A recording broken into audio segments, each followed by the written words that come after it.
Bugün Çislak vatandaş 2025 yıl 3. ayının 8. günü heptiye Şembe vatandaş. Endeki mavzu. Endi bu mavzumu muşa ağası hazırsızak sözlüge liksiyek yakındap kilidi hocama vatandaş. Sizlerine kavranlar hazır çünkü Kompartiyası Beijing'de iki kurultayı çakırıvatıdı. Siyasi kengeçten kurultayı ve Halk Vekiller Kurultayı'nın kurultayı. Bu kurultayda hazır etken dedik ki, chet el muhbirlerine sohbet bayan kılış hukuku fakat Tashqi ishlar Ministerligi'nin devlet vezirinin bunda hukuku 20. kurultayda 2022 yıl 10. ayının 16. gün elip taşlandı. Wang Yi kurultayda neymi dedi? Bunun da haber tepen vatandaş. Wang Yi, Amerika Cumhuriyeti münasebeti, tamojni Beijing meselesi toxtulup, Beijing Amerika'nın besimiga qat'iy qarshi deb ko'rsatdi. Mavzuli haber 3. ayının 7. günü Amerika ovozini Xitoy tili programmasi e'lon qilindi. Xabar bunday boshlanadi. Jungo'nun yuqori darajalik amaldori Wang Yi 3. ayının 7. günü bunday ko'rsatdi. Jungo Amerika tinchlikda birga turish kerak. Bu Jungo'cha ko'ranglik ve Jungo'cha buyruqbozlik. U yana Amerika Pentaine meselesi bo'yicha Jungo'ga besim ishiltiyotidi. Yo'lsiz tamojda bejo qo'yiyotidi. Jungo buni qat'iy qarshi turdi. Demak, bu yerda masala va Amerika shuning uchun shuni qilyotidi. Sen nima ish qarshi turmoqchi? Bizning javobimiz. Wang Yi juma kuni ishki qurultay mezgilida mamlakatda qurultayning diplomatiya ishlari bo'yicha muxbirlarni kutib olish yig'ini chaqirib, Amerika Jungo munosabat to'g'risida to'xtaldi. Wang Yi avval bunday ko'rsatdi. O'zaro hurmat qilish davlataro munosabatlarda o'lchamlik prinsipdir. Davlatlararo o'zaro hurmat qilish o'lchamlik prinsip. Bu hurmat qilish sen qanchalik rioya qilding? Masala esa Amerikaga hurmat qilish talabini qo'ymay turib, sen Amerika Jungo munosabatini qanchalik hurmat qilding? Diplomatik munosabat o'rnatgandan boshlab hozirgacha Amerika Jungo munosabatini yoki ikki davlat munosabatini qancha hurmat qildi? Butun jarayonga odamlar guvoh. Biz ham shu jamiyat yashab keldik. Amerika sana oq ko'ngillik bilan muomala qildi. Diplomatik munosabat o'rnatdi. Amerika sana savdoda e'tibor berish siyosatini taqdim qildi. Amerika sana dunyo savdo tashkilotining ishini chiqmadi. Oxiri kelib boy bo'lib Amerikaning puli bilan, dollar bilan harbiylarni zamonaviylashtirish va taraqqiy qildirishdan iborat bir nishonga yetib olib, tunugin biz nima dedik? Men Amerikaning o'rniga o'taman dedi. Bu davlat majlisi a'zolari da'vatida. Mushundaq ahvolda sen hurmat qilgan bo'lamsan Amerikani yoki hurmatsizlik qilamsan Amerikaga. O'zing bil, endi bu shiorni ko'tarib chiqishdan nima zaruriyati bor Wang Yi efendi? O'lchamlik prinsipdir. Shundaqla Amerika Jungo munosabatining oldingi shartidir. Shartingizni qo'yib turing. Har qanday bir davlat bir tarafdan besim ishiltib, yana bir tarafdan besimga uchragan davlat bilan munosabatni taraqqiy qildirman deb o'ylamasligi kerak. Bu nima gap? Davlatlar munosabatni uzib tashlab etkili bo'lmaydi. Besim boshqa ish. Munosabatni saqlab turish yana bu boshqa ish. Wang Yi efendi albatta shunday qiladi. Bir yerda chiroq qanday qoldi mening chirog'im? Albatta shunday qiladi. Ham sizga besim ishiltirdi, ham davlatlar munosabatini alohida saqlab turdi. Bu qoida, mana bu qoida, xalqaro qoida. Wang Yi yana bunday ko'rsatdi. Davlat cho'ng kichik demay o'xshash xalqaro jamiyatning bir a'zosidir. O'zingiz amal qiling. Kimning beliki cho'ng, mushtiyon bo'lsa, shu so'zi hisob emas. Siz mi so'zlayapsiz Wang Yi efendi? Sizning so'zingizni butun dunyo anglayotdi. Ham baho beryapti. Kimne baho beryapti? Cho'ng davlat boshlamchi bo'lib, samimiy bo'lishi kerak. Samimiy degan so'zni az ishiltan Jungo Kompartiyasi. Avval o'zingizning vujudida samimiylik bormi yo'q? Mayli davlatlar munosabati, mayli millatlar munosabati, mayli odamlar munosabati, mayli tashqi iqtisodiy, ichki iqtisodiy munosabatlar hammada mavjud bo'lib turdi ekan. Siz atrofingiz bilan bo'lgan munosabatda samimiylik bormi? Masalan, bugungi kunda mustamlika Uyg'uriston desa, Uyg'urga samimiy muomala qilishing kerak. Uyg'urning talabi nima? Talabini anglashing kerak. Uyg'urning talabi bo'yicha Uyg'urning talabini Uyg'urga qaytarib berishing kerak. Aqalli savod. Sen bu yo'lda qanchalik samimiylik qilding? Uning aksicha, sen Uyg'urni qirg'in qilyapsan, Uyg'urni nazarband qilyapsan, Uyg'urni xo'rlayapsan. Qana, nima samimiylik degan? Minister Wang Yi apandi samimiy bo'lishi kerak. Qonun bilan boshqarishni ta'kidlash kerak. Amerika qonun to'g'ri so'z deb bilmang. Wang Yi apandi bizning ko'z qarashimiz shu. Qo'sh o'lcham va tanlash xarakterli ishlatishga qarshi turish kerak. Siyosiy sohasi cho'qim yuz beradigan ishlar. Bugun bu o'lcham bundoq o'zgardi, ati o o'lcham bundoq qo'yildi. Bugun bundoq tanlash yuz berdi, atiga bundoq shallash yuz berdi. Bu davlatlar munosabat o'zgarib bo'lib turadigan ish. Bunda Amerikalıklar baş tartmaydı. Kaçan tallaydı, kaçan şallaydı. Bu Amerikalıkların özünün işi, devletin işi. Wang Yi apandi. Wang Yi mundaq ta'kidladi.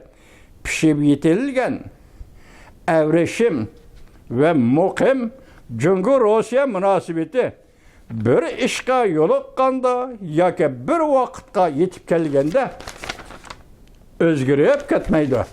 Bu falsafa emas. Bunu felsefe digili olmaydı, bu siyaset felsefesi digili olmaydı. Devletler münasebeti bir işe yoluqqanda özgürüp durdu. Devletler münasebeti bir paytki, bir vaqt zamanı kelgende özgürüp durdu. Mana bu felsefe. Siz davatsız Rusya Jungo münasebeti bir işe yoluqqanda bir zamanı yetip kelgende mi özgermeydi? Dünyada bunda kaydı yok. Felsefeden az dola, siyaset felsefesi az dola, haberdar bulun Jungo, Tashqi ishlar ministrining ministri Wang Yi apandi. Üçüncü tarafning ta'siriga uchramaydigan ish yo'q. Jungo Amerikaning ta'siriga, Amerika Rossiyaning ta'siriga, Rossiya Jungoning ta'siriga uchrab turdi. Munosabatli bo'ldi ekan, ta'siriga uchrash yuz berdi. Bo'libmi bugungi kunda butun dunyodagi davlatlar mayli Jungo, Kongo hammalar degidek Amerika Qo'shma Shtatlarining ta'siriga uchraysizlar. Cho'qim shunday bo'ladi. Bu yerda bir nopoz bor. Davlat nopozi bor. Davlat axloqi bor. Davlatning ichki tashqi siyosati bor. Davlatning ichki tashqi qonunlari bor. Shulanda şu narsalarning hammasi nopozga odamlar orasida odamlar o'tirsa nopozga erishgan ekan, siz bu nopoz asosida o'sha nopozning ta'siriga uchraysiz. Wang Yi apandi.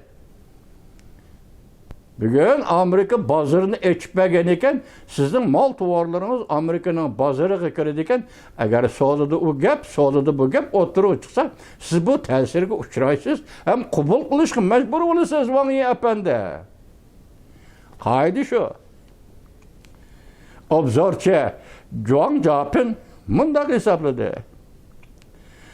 Wang Yi'ning so'zlari Beijingning yaqindan beriki Rossiya Amerika o'rtasidagi harakatdagi ehtiyotchan pozitsiya tutganligini oshkorlab berdi.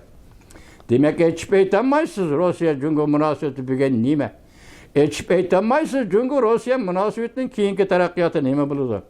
Hech aytolmaysiz hozir Jungo Rossiya munosabatiga Amerika Qo'shma Shtatlarining tashqi siyosiy qanday ta'sir ko'rsatadi? Aytolmaysiz. Shunga bu yerda Jonfin obzorchi nima debdi? Hech aytolmaydi, ehtiyotchanlik bilan muomala qil. Mana bu bugungi sizning kasbingiz. Bugun siz qiladigan ish Wang Yi apandi. Ehtiyotchanlik. Jungo yanada bilib yetdiki, agar Amerika bilan Rossiya o'tirisida ma'lum o'rinlashtirish bo'yicha o'rtaq tunish kelgan bo'lsa, Amerika Rossiya ishkisi ma'lum o'rinlashtirish bo'yicha o'rtaq tunishga, o'rtaq ma'qul bo'lishga yetib kelgan bo'lsa, undaqda Amerika Tinch okean rayonida Jungo bilan raqobatlashishni texnik qattiq kuchaytirdi. Ko'rdingizmi? Davlatlararo ta'sir degan bunday qildi. Rossiya Amerika bir o'rtaq tunish kelgan bo'lsa, vaqtda Amerikaning Tinch okean rayonida kuchi, qudrat topdi va boshqacha o'rinlashtirish bo'ladi va Jungo bilan bu rayonda raqobat deyishdi. Raqobatning xarakteri boshqacha bo'ladi. Davlat tayvanlik obzorchi Jonfin apandi. Undaq bolğanda Beijing texmi qattiq besim ostida qoladi. Mana bu gap. Bu qonuniyat harakat bilan birlashib kelayotgan yoki harakat qonuniyat harakatni o'ttirib chiqayotgan biri chiqarayotgan ish bu. Vangi apandi siz norozi bo'laman deb bo'lolmaysiz, cheklayman deb cheklayamiz. Hozir dal bugungi vaziyat Vangi apandi Jungoning diplomatiya ministri ajdahor masalalik qiyofasini yana ko'rsatdi. Qattiq pozitsiya Beijingning yana prezident Donald Trump diplomatiyasi oldidagi passivligini yo'shira olmadi. Bu bir mavzu. Sen qattiq ajdahor masalalik diplomat divolding, etib olding, gaplaringni yorg'ilatib olding. Shundaq bo'lishidan qat'iy nazar, sen bugun Amerika Qo'shma Shtatlarining oldida passiv o'rinda bütün xalqaro jamiyatdan selishtirganda sen bugun Amerika Qo'shma Shtatlarining oldida passiv o'ringa tushib qolganligini chandurmaslik uchun sen ajdahor masalalik diplomatiya bilan shug'ullanib, yani 4 og'iz 5 og'iz gapni qilyapsan Vangi apandi. Bu xabar 3-8 kuni Amerika ovozining Xitoy til programmasi e'lon qilindi. Mavzu to'liq anglang'i Jungoning diplomatiya ministri ajdahor masalalik qiyofasini yana ko'rsatdi. Qattiq pozitsiya Beijingning yana prezident Donald Trump diplomatiyasi oldidagi passivligini yo'shirib qolanmadi. Mana bu mavzu ham mazmun. Bugungi Jungo diplomatiyasi Amerikaning oldida mushayadi meni qiziqadiganim Vangi apandi, yana Rossiya Jungo munosabati va Rossiya Amerika munosabati to'g'risida to'xtalibsiz. Siz asli muxbirlarga so'zlaydigan so'zingiz Jungo bilan Amerika munosabati nima deganni mavzu qilib chiqqan edingiz. Bu yerga Rossiyani qistirib ekkapsiz Vangi apandi. O'ltiranmayotgan masala nima? Oltiranmay, o'zini besiqtiranmay kelayotgan masala nima? Tahlilchilar mundaq hisobladi. Vangi muxbirlarning kutib olish yig'inida millatchilik so'z iboralarini ishlatib, davlat ichida milliy kayfiyatni kasblantirmoqchi bo'ldi. Mush yaqindan beri 20-30 yillik siyosatingiz millatchilik siyosati. Jungoda millatchilikning asosi ko'ranglik. Ko'ranglikning asosi manmanlik. Manmanlikning asosi nima desangiz, Jungo madaniyat tarixidagi yoki Jungo madaniyatining real hayotdagi mazlumligi, ojizligi, ifoda ko'rsatish jihatdagi ojizligi.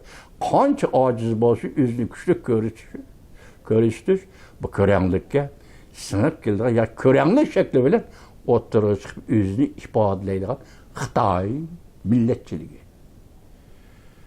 Siz bugun millatchilik bilan davlat ichida puralarni qo'zg'atish nima qila oladi pura degan. Bir ikki qiz gap qilib olib, tillab olib, shundan boshqa gap yo'q, Vangi apandi. Sizning puralaringiz bo'libmi? Sizning puralaringiz shu. Millatchilik so'z iboralarini ishlatib, davlat ichida milliy kayfiyatni kasblashtirish. Biroq Amerika Jungo raqobati keskinlashayotgan shundaq bir paytda Yevropa Ittifoqi va Amerika Jungoni qo'rishashni cho'nqurlashtirayotgan bir ahvolida. Hozir Jungoning matbuotda torbetlari qarasangiz, Yevropa bizga qaytib keladi.